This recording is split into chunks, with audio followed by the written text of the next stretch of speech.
At 7:30 p.m., ditch the guesswork. Ben Stevens, Kevin Walsh, James Young, and Tom Vecchio have your NBA draft betting coverage pick by pick, bet by bet, all night long. We got all the insights and expert analysis because betting blind isn't a strategy. Coverage starts at 7:30 p.m. on June 25th, only on SportsGrid.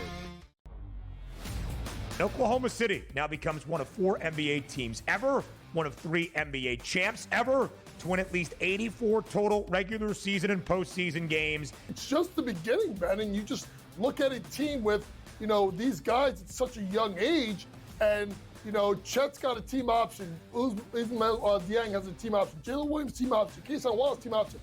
Hey, Ben, they're all coming back. The Early Line, only on SportsGrid. We are seeing unbelievable temperature surges over the past couple days. So I wanted to ask you this question to let the people know, how do we account for that in our handicapping?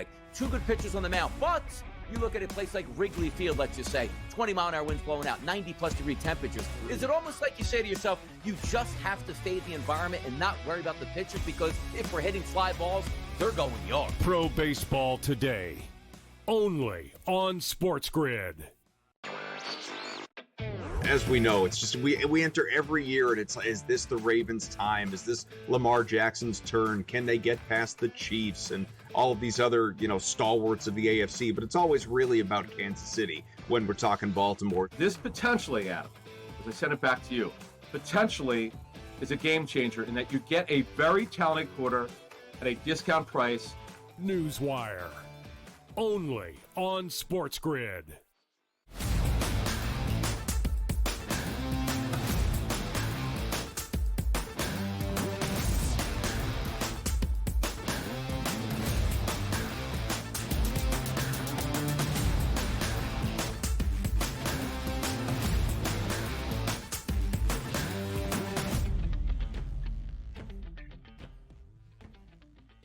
Hello and welcome to a Thursday Live right here on the Early Line on SportsGrid and all across the SportsGrid network. That includes sportsgrid.com/watch, where you can find your favorite destination to consume everything all across the grid. He is Donnie right side. I am Ben Stevens. We are here together live for the next 3 hours up until 11 a.m. Eastern time. Bright and early on this Thursday morning with a ton to get to. We recap the entirety of night number 1, round number 1 in the 2025 NBA draft. A Wednesday evening in BK inside the Barclays Center. The opening round of the draft, all 30 picks that we saw, and our reactions to the things that we expected and then became official, and where the draft got a little bit wacky starting at that 5th overall pick and got a little bit chaotic the remainder of the night. The trades, the moves, the maneuvers around the association on a night that will forever shape the future of the NBA. We had a full slate Wednesday around Major League Baseball. Some great pitching performances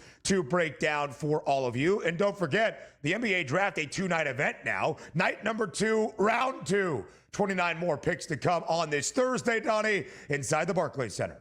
Exactly. And the only thing that I have a complaint here about the NBA telecast on TV, once again, which, again, all the pictures that have been set up are, can we just have the right trades? And I think at one point the commissioner even said, got one of the trades wrong where, I think Malawatch was traded to the wrong team at that point. Nobody really picked it up at that particular spot of the draft. But outside of that, I thought it was phenomenal last night on the network for ourselves here. SportsGrid did a great job. The boys were in studio giving that information. The looks were fantastic. And I thought the draft went well. You had some upset intrigue spots, which we wanted to see. Good players went here. I thought overall it was a good night for the NBA. It was an exciting night, no doubt, and a lot to break down. Only 20 teams selecting in the first round last night. That means 10 teams didn't even really have any action on the opening night of the 2025 NBA draft. And DRS, we'll get to this in just a little bit. I would love your thoughts on the hat conversation, right? Because when you trade a player's rights, they walk out onto the stage to put on the hat of a team they will never even play a minute for, kind of ruining what should be maybe the most special moment of their lives. We'll talk about that in just a little bit. The hat, though, fit perfectly as we expected at the very first spot. Not a draft surprise in the slightest. Hard to do that when you're a minus 100,000 favorite to be that first overall pick. As expected, now confirmed and official. The Cooper Flag coronation. The Dallas Mavericks DRS officially selecting Cooper Flag first overall. And now immediately in the aftermath of the Luka Doncic deal, they get a new superstar to rally the franchise in Big D. Absolutely. And if you're going to have one of those lottery upset tickets and become a billionaire and try to like, hey, $1 in a dream, as they list to say, that's what the Dallas Mavericks got, $1 in a dream. And they ended up with Cooper Flag, who could be a generational talent, which, as you saw in the telecast last night, when he was picked, what's everybody basically saying about him? No flaws in his game. Good luck, Dallas. You got a great one for the next 15 years. An amazing pick there, but more importantly, an amazing ping pong drop there for the Dallas Mavericks. A 1.8% chance for the Mavs to win the lottery in the Cooper Flag sweepstakes, the fourth worst percentage of any team picking first overall since the lottery began in 1985. Hey, Nico Harrison, hold on to this one, will ya? The Wooden Award winner during his freshman year in Durham with Duke surpassed even our highest expectations in his only year playing collegiately. So Flag minus 100,000 DRS to go first to Dallas. Check. Dylan Harper minus 20,000 to go second to San Antonio. Check. VJ Edgecombe closing at minus 850 to be that third overall pick to Philadelphia. Check. Con Knipple, greater than a $4 minus money favorite to be the fourth overall selection of the Charlotte Hornets. Once again, check. But at 5, that's where the draft started to pull off some surprises. DRS, we talked about the draft stock profile of Ace Bailey. What odd would be wrong? What number in the market would be incorrect? Bailey not favored to be any of the first 5 picks individually, but minus 250 to be a top 5 selection. Well, that ticket cashes because at 5th overall, the Utah Jazz surprisingly select the star out of Rutgers in Arias Ace Bailey. I love it. I mean, it added to the intrigue of the draft. Like, he's like, I'm going to tank my stock because I want to go where I want to. So instead of going to a team that's probably going to make the playoffs next year in the Philadelphia 76ers, you pass up on that. Staying on the East Coast there, Charlotte, you passed up on that because you tanked it here and they take Con Knipple. And then Utah, look, I would love to get drafted to Utah. Not because, hey, there's not really life. Look, I want to be in bed by 8 o'clock. Hey, Ace Bailey, I hope you enjoy being in bed by 8 to 9 o'clock because everything is closed at that point. You tanked to get to Utah, one of the worst franchises in the sport, in a place that no free agents like, that's the place I want to go. I love to see it, man. It's amazing where you have a plan thought out so well that you think you're going to tank yourself into the right spot, and you got the worst spot in the NBA to go to, and I love it. Donnie, we received reports earlier this week that Ace Bailey declined a workout with the Utah Jazz. Danny Ainge and his son saying, yeah, we don't really care, brother. Welcome to Salt Lake. A crazy couple of minutes for the Phoenix Suns, who the Houston Rockets were picking for Phoenix at number 10 overall, of course, in the aftermath of the Kevin Durant deal. They trade with Charlotte for big man Mark Williams, so you think, all right, they're good in the front court. Wrong. The Suns, with that 10th overall pick, select another freshman out of Duke. Come on, Malywatch. By the way, I was watching the boys last night. Maybe my favorite section of the entire night is you can't fault anybody, but Coach was like, looks like they're out on Malywatch. Only 30 seconds later, Malywatch went to Phoenix. And you guys are like, what's even going on at this point? Because everybody thought the exact same thing you guys were. And knowing it in real time, where Coach is like, wow, wonder who Phoenix is going with. And right away, Malywatch went there. And everybody had the same questions like, are we going like 1983 basketball in the NBA where it's all bigs and we don't care about it? So it was exciting to watch that. But yeah, the pick didn't make much sense except for if you said, I'm taking the best player on the board, regardless. And Malywatch was that guy. It's a really good point, DRS. Malywatch at 10th overall when many thought he could be top 5, top 7. Yeah. Maybe some good value in the Valley, but interesting decision-making there for Matt Ishbia and his new GM, Brian Gregory. Another head-scratcher last night, perhaps. The Brooklyn Nets, the hometown team inside the Barclays Center, had 5 first-round picks. We thought, DRS, they would package and bundle a few, maybe make a blockbuster deal. Nope. They utilize all 5, and Sean Marks has a very international flair to those 5 picks. There you see it. We'll run through it in just a little bit. And we will run through it, but if that's your 5 first-round picks or whatever that you got at that point here, most fans, and including the one guy that's making his rounds there, is like, who is that when Yeager Deming got picked there? It made me laugh a lot. Brooklyn got a lot of picks there, but to me and the common public here, a lot of unknowns, to be honest. DRS, let's fly through the Major League Baseball recaps from yesterday. A pitching duel in Milwaukee. The young stud, Jacob Misiorowski, against the other young stud, Paul Skeens, who allows 4 earned runs in an inning for the first time in his career as Miz and Milwaukee beat Pittsburgh yesterday 4-2. Yeah, I was wrong on this one. I thought it would stay under in the first 5 and maybe get crazy in the bullpen. Went over in the first 5, then stayed under for the game. There you go. That's baseball. DRS, another outstanding pitching performance out of the veteran Jacob deGrom, who planks the O's yesterday in Baltimore, retired the first 18 batters that he saw up and down. Texas wins 7-0. Almost had a no-hitter, too. Jacob deGrom back in form. Good sign for the Rangers. A no-no into the 8th for Texas. Pitching has not been their issue. They did score 7 runs yesterday. The LA Dodgers, as we expected, got a win in Colorado against the Rockies. And because of it, the Dodgers, the second team in the Bigs, the first in the National League to reach that 50-win benchmark. The Tigers, the other team in the American League. NBA draft reactions next.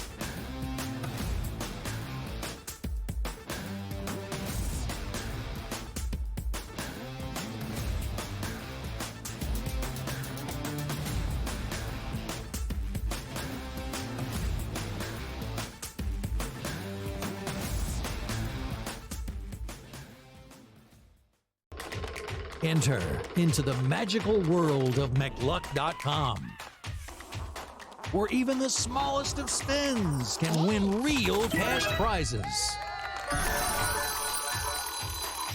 Adventure into over 1,000 of the best Vegas-style slot games. So what are you waiting for?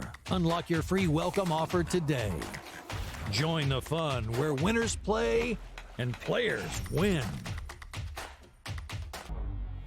Two guys that can do it all. Too much electricity this morning. This is a good time. We're having a lot of fun. I had to do a triple take. Ka-ching! Why? Because of parity. I didn't mean to offend. Yeah, it's not going to happen. Load management is a dirty word. Let him rip. You know what? Circumstances provide the results. What? How do you do this once? Oh, Donnie, you got such a good show there. A network that is booming. The Early Line, only on SportsGrid. The game is on. The stakes are high. But the action isn't just on the field. He's rearranging that wrist.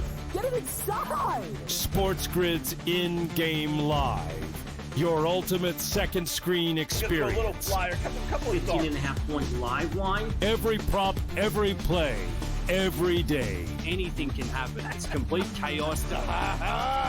It's smarter to be on SportsGrid. We're going to go through every single thing, and I've got a great team behind me that's going to help me get the job done. I want this to be the place that people come to. There is going to be an energy to game time decisions that you will feel night in and night out. We are going to hit every single one of those markets that you need to know about. We will have everything at our disposal, and we will use that to our advantage. There is not going to be a better place, I promise you, than Game Time Decisions. I'm Kevin Walsh. Tune in to Game Time Decisions weekdays on SportsGrid.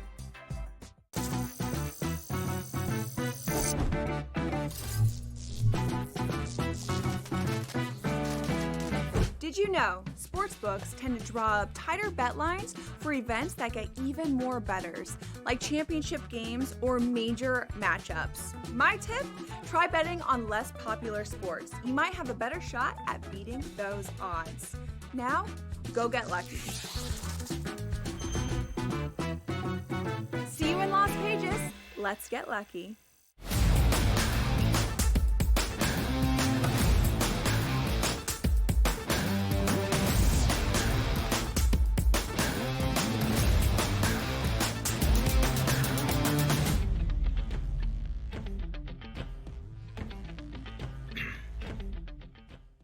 Last night in Brooklyn, the opening night, the opening round of the 2025 NBA Draft. 30 selections were made by 20 NBA teams. We break it all down for you here on this Thursday on the Early Line on SportsGrid. DRS, of course, as the draft began last night, a little bit after 8 p.m. Eastern time, and the Dallas Mavericks were on the clock. The only surprise still was that Dallas won the NBA Draft Lottery, better known as the Cooper Flag Sweepstakes, because we did not have a question of who Dallas was going to take at first overall, just when Adam Silver would walk across the stage inside the Barclays Center and announce that Cooper Flagg was headed to the Mavericks. And that's how the night began. What was expected became officially confirmed. A minus 100,000 favorite, the Cooper Flagg coronation. He heads to the Dallas Mavericks. And although DRS, not a surprise by any means in the betting odds or the betting markets, the fact that Cooper Flagg is headed to the Mavericks is a huge story, right? They were one of the teams that everybody focused on around February last year. Nico Harrison in his villain era, trading away Luka Doncic, a beloved superstar,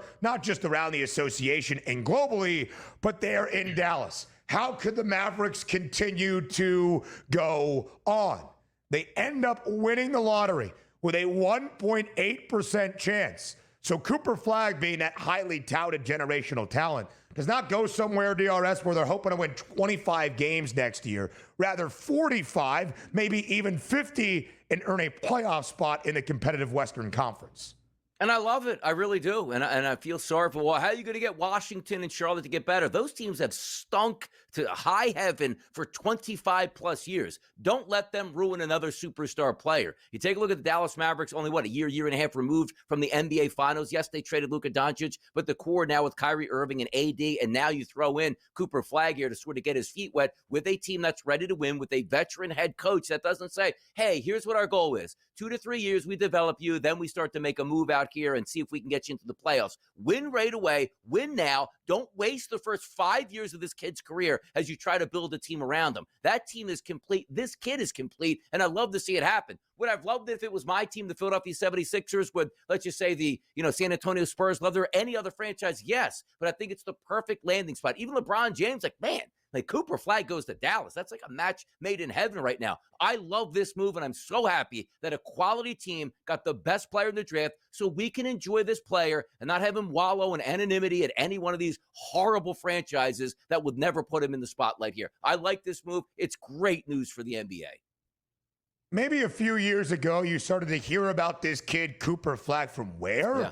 He's from Maine. But basically, DRS, at 15 or 16 years old, even before he stepped on campus in Durham for the Duke Blue Devils, we expected this guy to hear his name called before anybody else in whatever year of the NBA draft he did declare for. We have thought of him as that first overall pick forever. And with that comes the great weight of expectations. Certainly the case last year with the Blue Devils. And Cooper Flagg not only met, but perhaps even surpassed our great expectations a year ago. The Wooden Award, the National Player of the Year, National Freshman of the Year, ACC Player of the Year, ACC Rookie of the Year, 42 points against Pitt, an ACC scoring record for a freshman. Again, the long list of accolades can go on and on.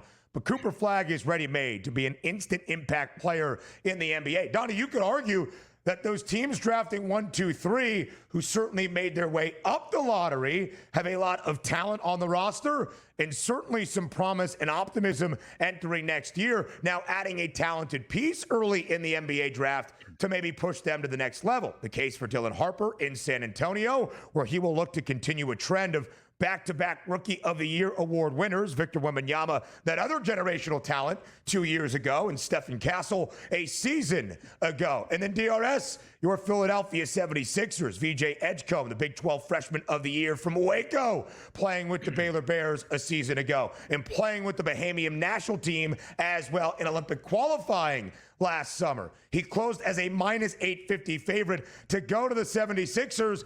There was some conversation that maybe Daryl Morey might look to move that pick. Philly remains at 3. They take Edgecombe. What was your reaction?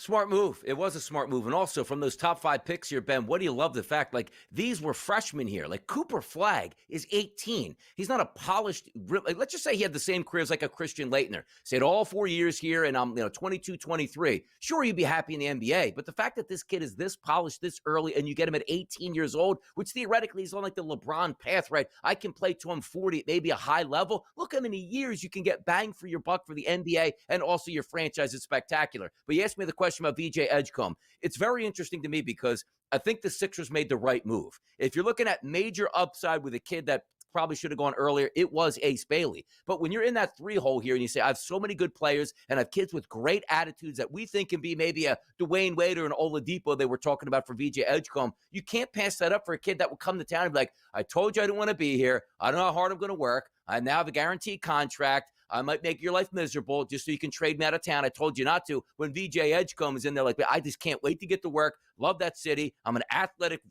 wing defender here. I can shoot the three. I'm super athletic and I'm young. The Sixers made the right move based on the circumstances that they were provided. Yeah, we'll see how he fits with Philadelphia, but DRS, OK Dub said it last night on the show. I kind of agree with it. In the very uncertain Eastern Conference, a lot of talent on paper for Philadelphia, and now with the addition of VJ Edgecombe, could the 76ers make a run to being back to a conference contender? We shall see. Flag minus 100,000 to go 1. Harper minus 20,000 to go 2. Edgecombe closing at minus 850 to go 3. And Con Knipple around a minus 400, minus 420 price to be that 4th overall pick to the Charlotte Hornets. That cashes as well. Cooper Flag's teammate at Duke, one of his best friends, and an absolute sharpshooter, DRS, heads to the Queen City.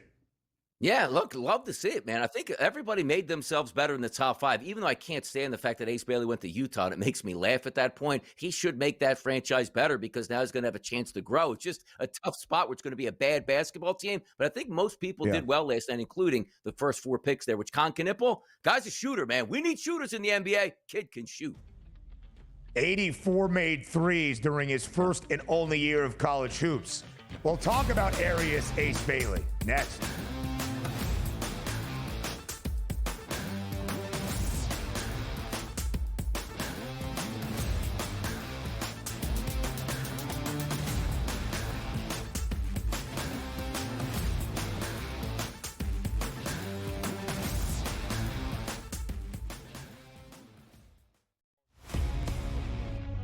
We are seeing unbelievable temperature surges over the past couple days. So I wanted to ask you this question to let the people know, how do we account for that in our handicapping?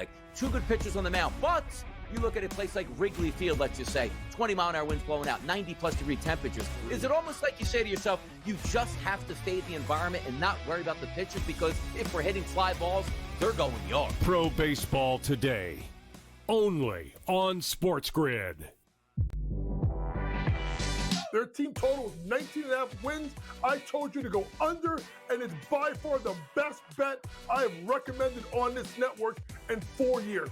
They can't get out of their own way. And now Sloot is out for the year. Let's hope Sloot gets back because I respect the hell out of Sloot, and I want her to go out on her own terms. Hopefully we'll have her back for the 26th season. Betting above the rim, only on SportsGrid. Kevin Durant, at the age of 36 years old, after 17 seasons that he has played in the NBA, DRS, is now on his way to H-Town. I don't think it's a great move. I wanted him to go to a ready-made championship team full of a veteran roster and see if he can ring chase that way. Not to go to an organization on the come-up that if you just stay the course, and also, what better blueprint do we have than just staying the course than OKC, right? The Early Line, only on SportsGrid. The game is on.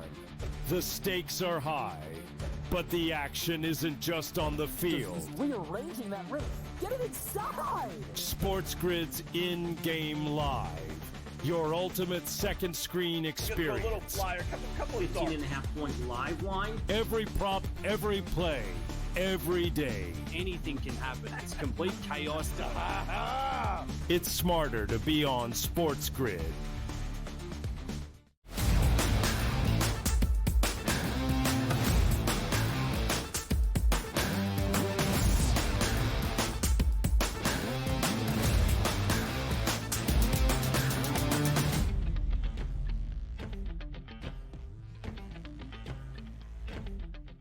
So early on in the opening round of the 2025 NBA draft, it basically went chalk to our first 4 selections. As we expected, Cooper Flagg to Dallas, Dylan Harper to San Antonio, VJ Edgecombe closing as a hefty favorite to go to Philadelphia, and Con Knipple a strong favorite to go to Charlotte at 4 as well.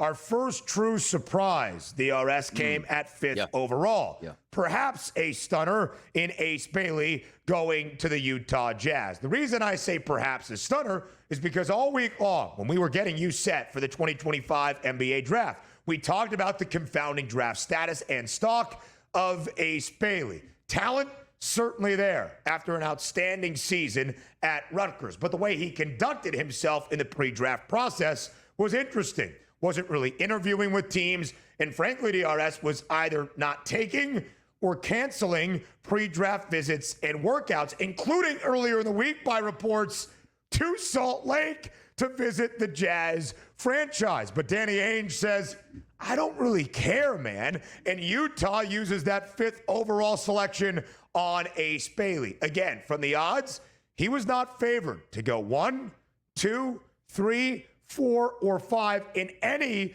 of those specific draft markets. However, Donnie, Ace Bailey closed around a minus 200 favorite to be a top 5 pick.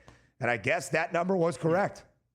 Yeah, back in the day, Ben, like growing up watching the NFL in the 1980s, you know what teams used to tell other teams and players like, oh, you're disgruntled? Keep it up. We're sending you to Green Bay. Hey, don't send me there. Don't send me there. I don't want to go there. Let's get back in line. And basically with Ace Bailey was like, you know what? There's a couple teams I don't want to go to, which again, metropolitan cities, Charlotte, Philadelphia. I don't want to get there. But there's a 3-team race here, which I wouldn't mind being. That's Washington, that's New Orleans, and that's Brooklyn. And they came in here at 6, 7, and 8. And he's saying like, you know what? Job well done. I wasn't going 1. I wasn't going 2. The Sixers probably wanted me, but I told them, look, you either commit to me or not commit to me. I don't want to be there. And the Sixers like, there's other good players here. We don't need you. Same thing with Charlotte. We don't want to pick a player who technically doesn't want to be here and think Concanippo's a very good fit for us. So then he goes, good. Utah, I told them in every which way I could, don't you dare pick me. I don't want to go there. My representation doesn't want me to go there. And if I just make it past Utah, I'm home free, mission accomplished. Yes, it's going to cost me money, but I'm going where I want to be, where I'm comfortable, and where I'm happy. And yes, I don't blame Danny Ainge one bit because he's under the assumption, where are you going to go? Overseas? You're going to pout? Or you're going to get everything you wish for here in Utah? You're going to get to be playing on the wing in a position we need. You can get developed. And I know a little bit about developing really good players from my days back in Boston. And the fact that they took him here, it is a high risk, high reward motive because if he doesn't want to be there and other teams know that, you're not going to get as much. So it's an interesting fit right off the bat where maybe the cooler heads can prevail. You know what? I'm happy to be in Utah. It's a good situation. Like the coach, like Danny Ainge, like the organization I'm with, and it works out. But for the fact that he was like, good, I know Utah's not taking me. Mission accomplished, and Utah took him. That's a tough scene. And see how it plays out. That's going to be the fun part, Ben. Again, DRS, reports on Monday that Ace Bailey might, maybe politely, but did decline a workout in Salt Lake with the Jazz. That's about a 48 to 72 hour window where they were hoping to meet with him. Ace Bailey was the only non-international player that really did not have any reported pre-draft workouts. There were some secret meetings perhaps, but reported pre-draft workouts. Bailey was a minus 155 favorite right before the opening round of the draft began last night to go 6th overall to the Washington Wizards. Danny Ainge and his son Austin, they had different ideas. Austin Ainge, by the way, the president of basketball ops there in Salt Lake, who said, quote, we really like him as a player and a fit in our program. Bailey was asked if he was surprised that the Jazz would select him, and Ace himself said, quote, no idea they were going to take me, but then had a lot of good things to say. I feel like I'm a person that likes to work out a lot. I'm going to push my teammates to be the best they can be. I want to come in and be a leader as a young cat. Again, DRS, the draft process, really interesting for Bailey. The talent on the hardwood, outside of some interesting shot selections a time or two, is certainly there. So you do believe the Utah Jazz, who finished with the worst record in the NBA last year, 17-65, if they can keep Ace and keep him happy, have found a great young talent to help their team. Yeah, I don't think anybody's going to argue that. It's just a matter of what that player wants to do there and how he's going to live out in Utah. And it's one of those cities that's known for not a party. See, not to say the kid wants to party, but the worst place scenario for me for Ace Bailey to go, for him, was Utah. Where did he go? Utah. Plenty more around the NBA draft. Up next.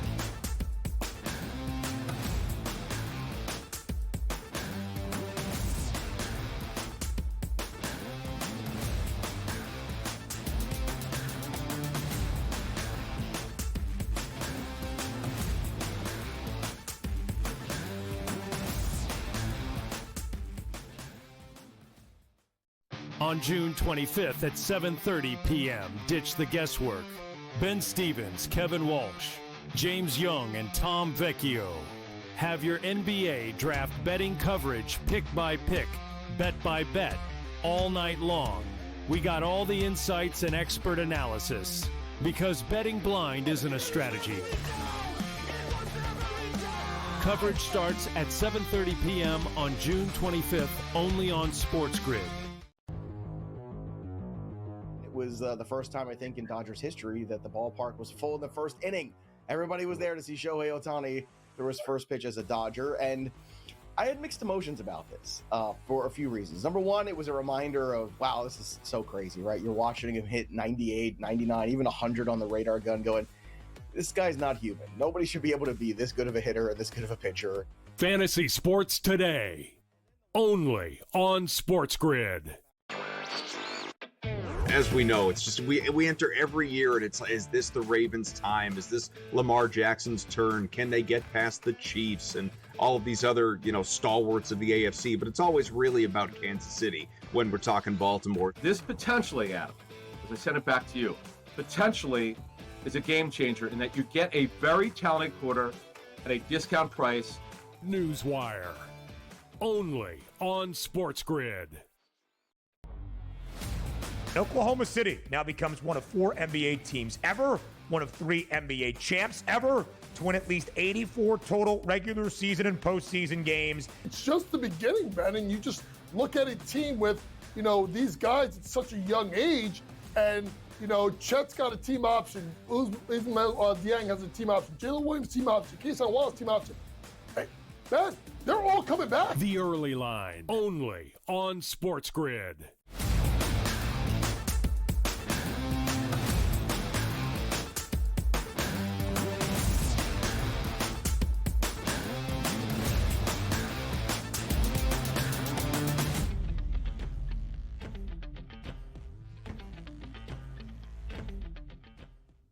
So let's go beyond the top 5 of the 2025 NBA draft and continue to give you our reactions to what we saw the entirety of night number 1. 14 picks in the lottery, 30 in total, 21 NBA teams ending up making a selection last night as the Oklahoma City Thunder traded the 24th pick to the Sacramento Kings. Doug Christie making a splash and getting back into the opening round. Sacramento did not enter last night in Brooklyn with a first-round pick.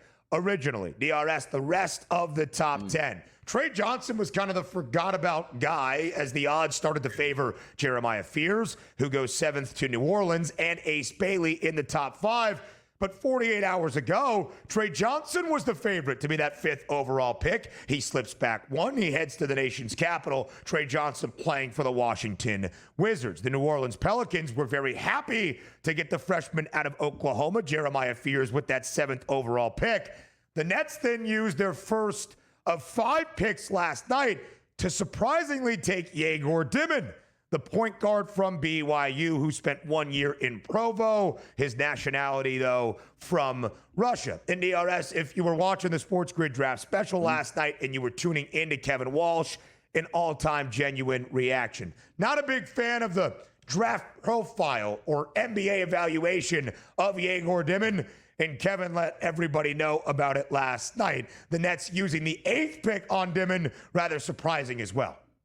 It was surprising, and sometimes we get surprises in the draft, and you say, ooh, I wonder what they liked, and we didn't see that. Maybe the franchise saw it and saw the bigger picture of where he fits in, but I do get a kick out of things, too, because it's funny that it's Brooklyn, right? And the draft was in Brooklyn. Like, hey, man, let's make a splash with that top 10 pick that everybody's going to like. It reminds me so many of, like, the New York Jets in, like, the 1980s and early 1990s, just taking tight ends that people were furious at, like, oh, the Jets are going to Jets here at this point here. We're not saying this is going to be a bad pick and how it turns out, but at that position, nobody really expected that to come up. And I just remember that, meme that's making his way around. The guy in the Nets jersey in the building was mouthing at the camera, who is this guy? Really made me laugh, because when you're expecting a top 10 pick, it's supposed to be a rousing success. And it might be down the line, but in the impact of it with the players that were on the board for that guy to go at that point, yeah, Brooklyn fans weren't too happy. And again, on the SportsGrid Network last night, it's like, pretty much who's going to go in what area based on the odds market and what you're hearing from. I don't think too many people like, you know what? Demon's that guy I know is going to Brooklyn in the top 10. That was unexpected.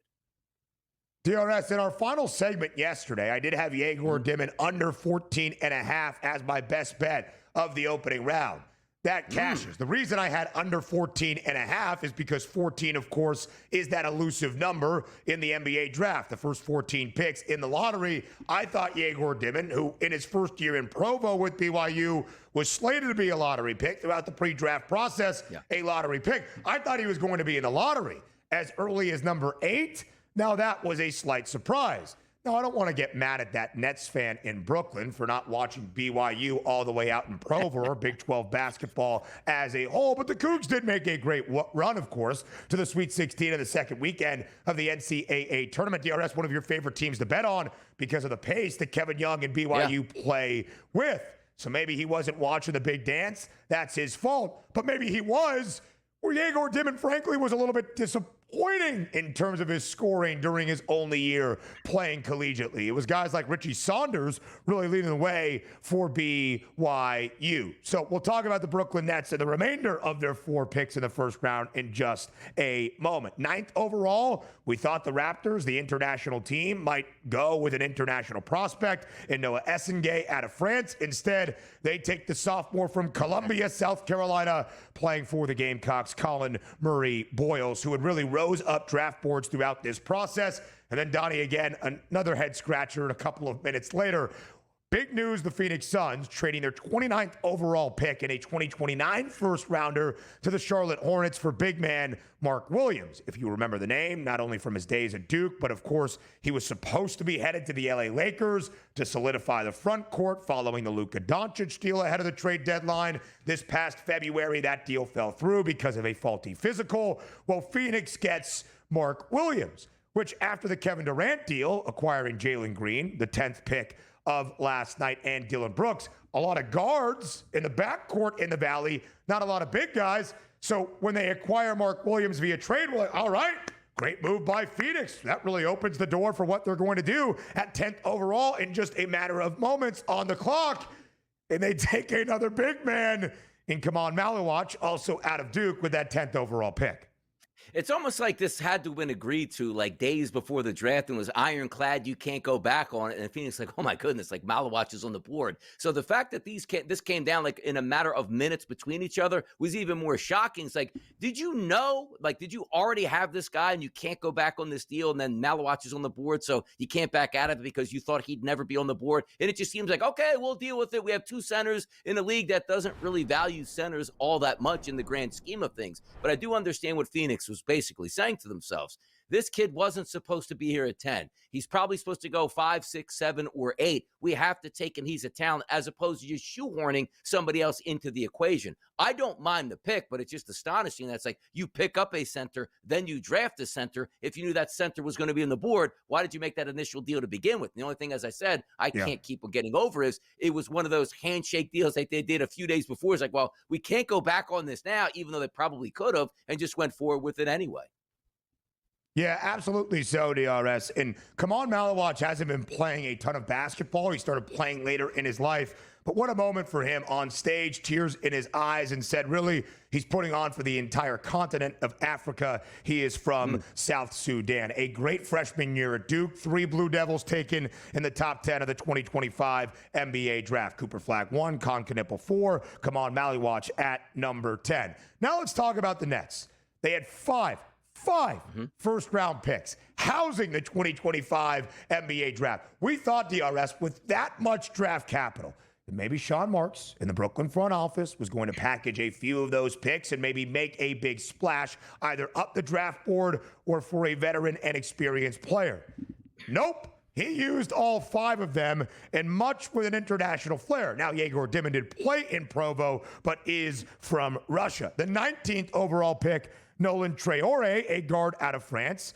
Kind of a similar skill set to Yegor Dimon. Drake Powell, the freshman out of North Carolina at number 22. And then back-to-back 26 and 27, Ben Seraph, another guard, Israeli, but he plays his professional basketball in Germany. And then another member of the tribe in Danny Wolf at 27th overall, of course, who starred last year in his lone season in Ann Arbor at Michigan, the transfer from Yale. a lot of interesting picks made last night by that Nets front office. And Donnie, frankly, it was just a story of the fact that the Nets used all 5 of those first-round selections.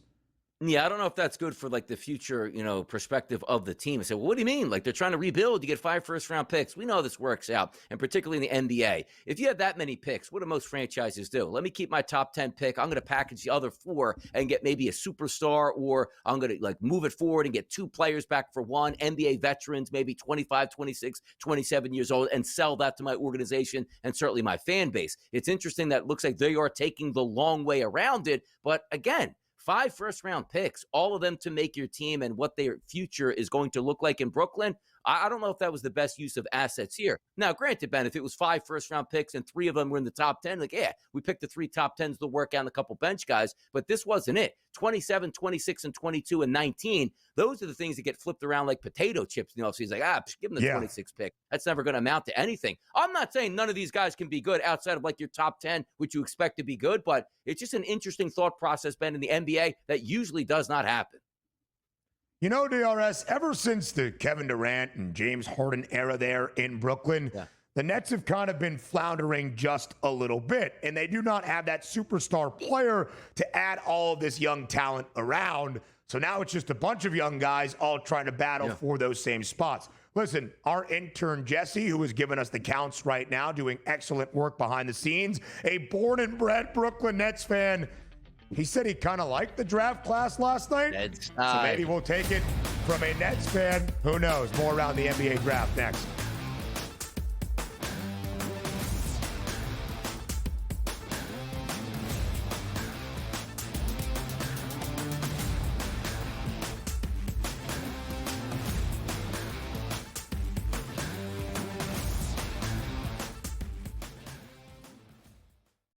On June 25th at 7:30 p.m., ditch the guesswork.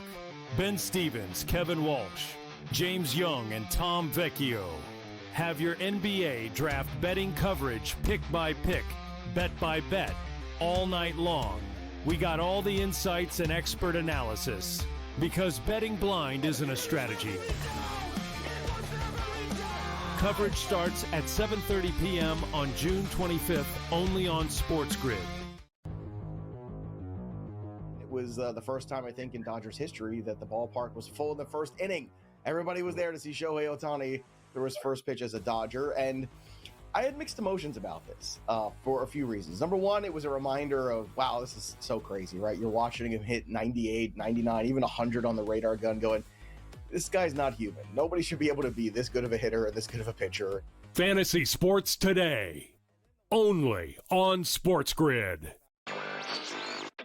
As we know, it's just we enter every year and it's, is this the Ravens' time? Is this Lamar Jackson's turn? Can they get past the Chiefs and all of these other, stalwarts of the AFC? But it's always really about Kansas City when we're talking Baltimore. This potentially, Adam, as I send it back to you, potentially is a game changer in that you get a very talented quarter at a discount price. Newswire, only on SportsGrid. Oklahoma City now becomes one of 4 NBA teams ever, one of 3 NBA champs ever, to win at least 84 total regular season and postseason games. It's just the beginning, Ben, and you just look at a team with, these guys at such a young age, and, Chet's got a team option, Ismail Dieng has a team option, Jalen Williams team option, Keyshawn Wallace team option. Hey, Ben, they're all coming back. The Early Line, only on SportsGrid.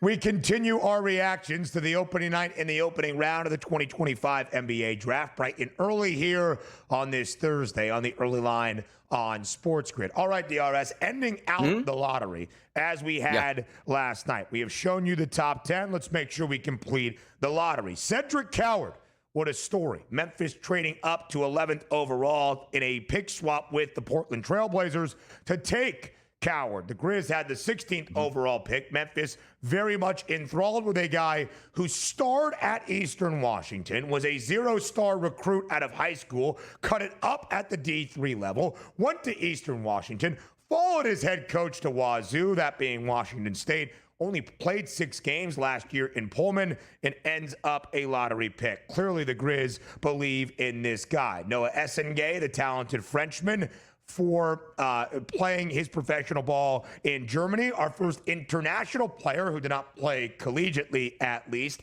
at 12th overall to the Chicago Bulls.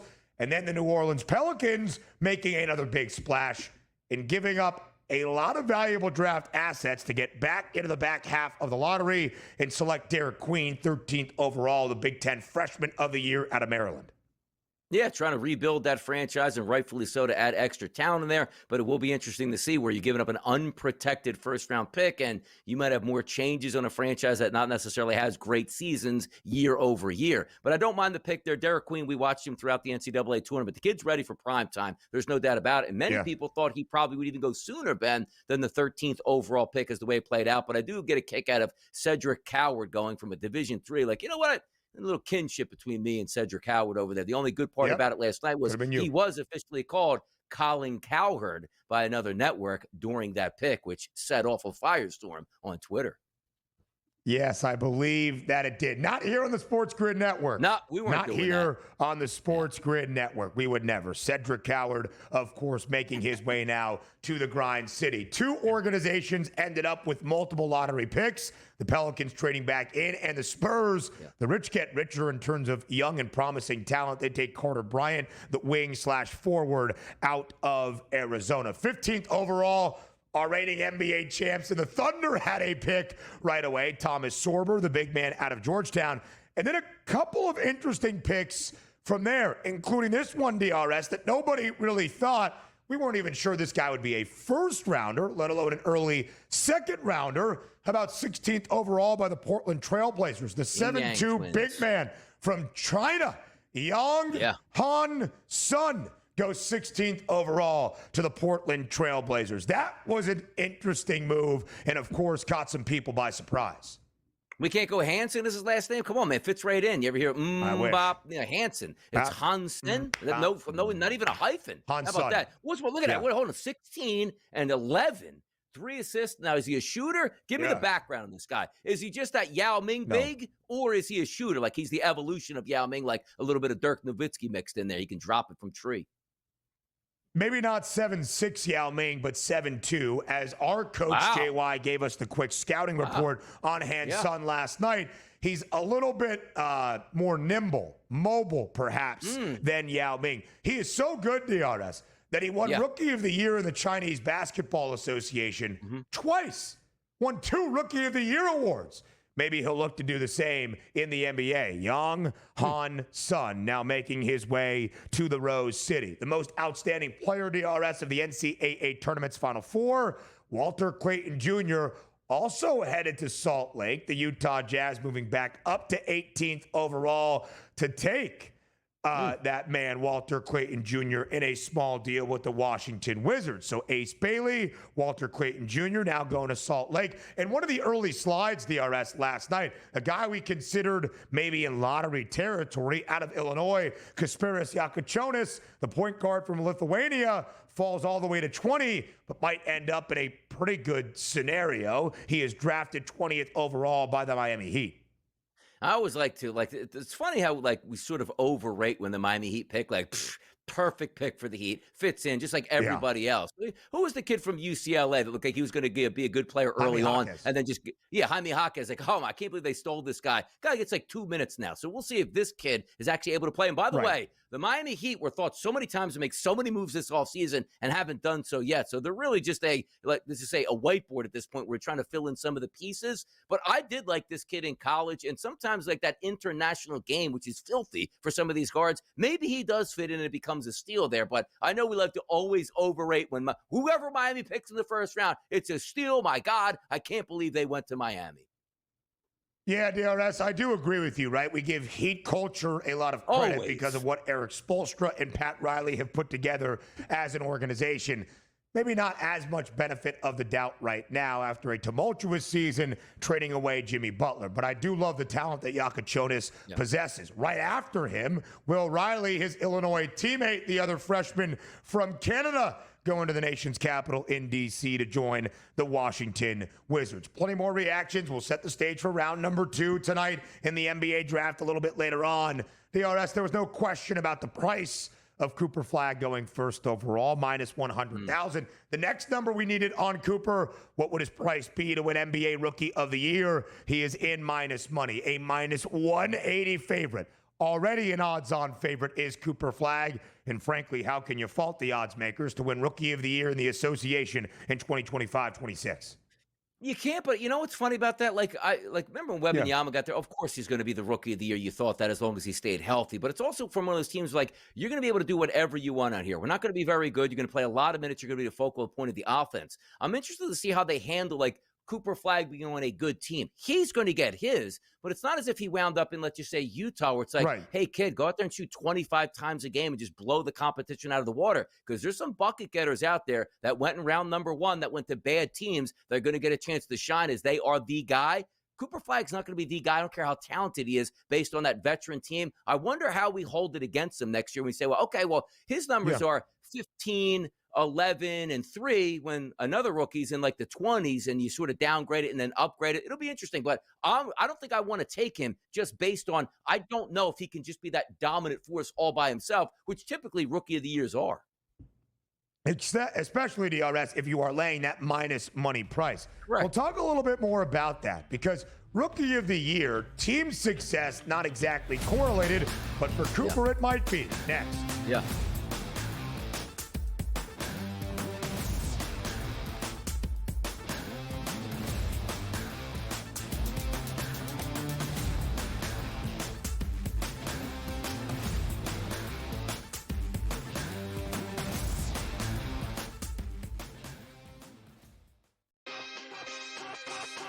I can't even believe I'm saying pitcher's battle and using the words Patrick Corbin.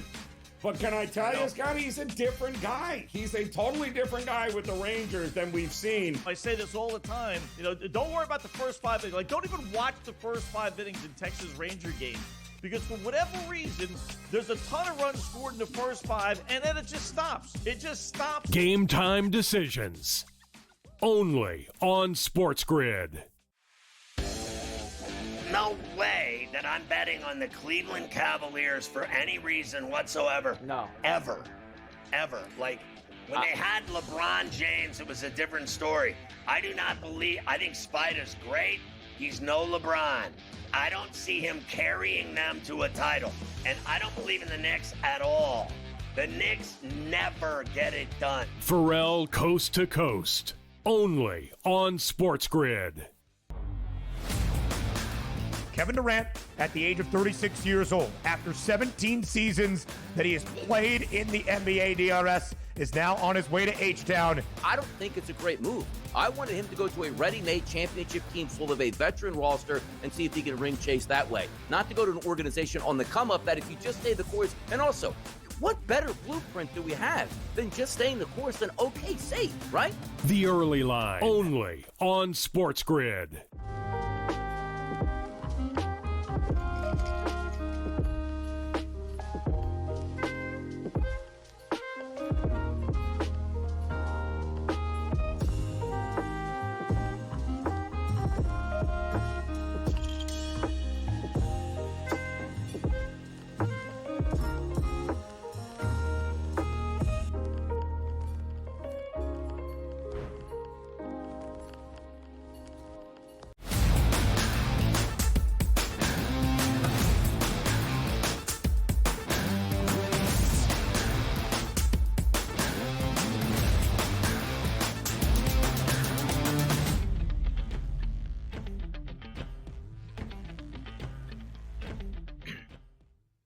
Is it a surprise to see Cooper Flagg even as a minus money favorite to an NBA Rookie of the Year in 2025-26? Absolutely not. It's probably what we expected.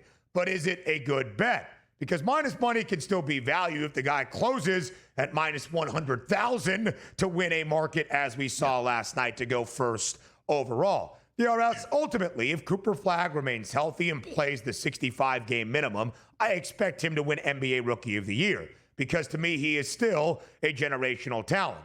And that, of course, is what everybody expects out of Cooper Flagg immediately in the association. Instant impact player who is going to be a difference for Dallas next year. But we talk about this a lot in NFL Rookie of the Year markets, where you see a quarterback often booked as a favorite. But when you look at Rookie of the Year around the National Football League, at least in the decade or 15-year history that we have seen recently, quarterbacks don't just run away with the award like they do with the MVP or the Heisman Trophy in college football. Why? Because a quarterback, fair or not, is tied to team success. Cooper Flagg does not go to a program or a franchise now that is expected to win 20 games next year. He goes to a team that is expected to be a playoff contender immediately in the Western Conference. So, Donnie, to your point, he's not the guy. Might he be guy number 2 or guy number 3? Can he still put up 17-8 next year and have great numbers? For sure. But if he's putting up 15-9 and the Mavericks are below 500 and missing out on the play-in tournament, does that hurt the Rookie of the Year stock of Cooper Flagg? I would say so. And it might not be the same comparison to a guy like Ace Bailey, who goes to the Utah Jazz, who had the worst record last year at 17-65. But Ace, who likes to get his shots up and basically will have the green light we expect in Salt Lake to do the same. If Ace Bailey's out there averaging 25 points per game, even if Utah's won 12 of them, hey, well, that's a pretty good sign for his Rookie of the Year candidacy. Yeah, and we take a look, too, like the extracurriculars, Ben, that I like to take a look at. In the NFL, like a Joe Burrow throws for a ton of yards but doesn't make the playoffs. And you said, well, how can he be the MVP of the league and your team's not even in the playoffs being at the quarterback position? We see it so many times as well in other sports, even like Major League Baseball, where sometimes like, okay, the MVP, do you give the guy the nod if he's hitting 50 home runs in a playoff race, or do you give the nod to a guy with 55 home runs? That team is not in the playoffs. It's not fair to be a most valuable player because the rest of your team isn't performing, but we know it's a human element that sort of dips into the equation. And you're right. What happens if the Dallas Mavericks are the number 1 seed next year in the NBA in the Western Conference when it's all said and done, and Flagg was averaging 15-9? Is he going to get a bump up there? Or would you say, well, if Flagg actually got drafted to Utah number 1 overall, let's just say if Utah had that pick and he averaged 25-9, like, oh, he's the Rookie of the Year, but he's not the Rookie of the Year because he's playing on a team and playing team basketball and still excelling at that point. Those are the questions. So when we talk about, and you're right, like Cooper Flagg is the best of the bunch. We're not even doubting that here, but it's just that how are the voters going to vote? Because what is a Rookie of the Year to you? Typically, it's a stat-driven business because most of the time, Ben, a generational talent at number 1, he went to a franchise that won 9 games, and he's only going to be the focal point. That didn't happen this year. So it's almost like a case study we're going to have. Like when Wembanyama goes to San Antonio, it's like, hey, kid, learn the business, work it out. We're going to put you in every scenario you need to be in and have a high usage rate. So by the next couple of years, you'll be ready to be an MVP of the league. Cooper Flagg doesn't have that. He's with a veteran team here, expected to win right away. He's not going to be the go-to guy on day number 1. But hear me out. He averages 20-plus points on that Dallas Mavericks team this year. His number by like February will be minus 50,000. Book it. Exactly, DRS. And that is the benefit if he is playing for a good team and putting up the numbers we expect Cooper Flagg to. Dylan Harper trying to continue a trend where Victor Wembanyama won Rookie of the Year in 2023-24. Steph Castle won Rookie of the Year in San Antonio a season ago. But just to say, Wemby's rookie year, San Antonio was 22-60. Last year, Steph Castle and the Spurs were 34-48.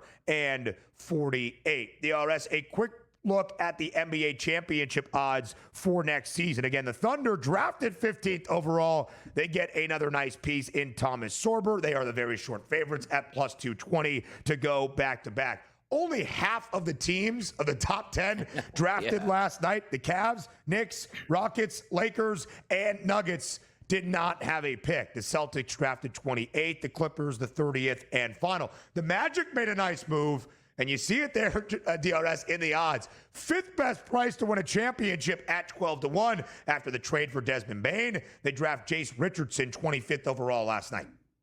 Hey, it's a new year era in the NBA. You take a look at the Thunder as being favorites in the NBA. Who would have thought that just a few short years ago at this point? And then the Orlando Magic, usually just an afterthought, now vaulting in to the top 5, not in the East, for a championship, man. It's crazy. I don't know if that's the right number. Hour number 2 up next.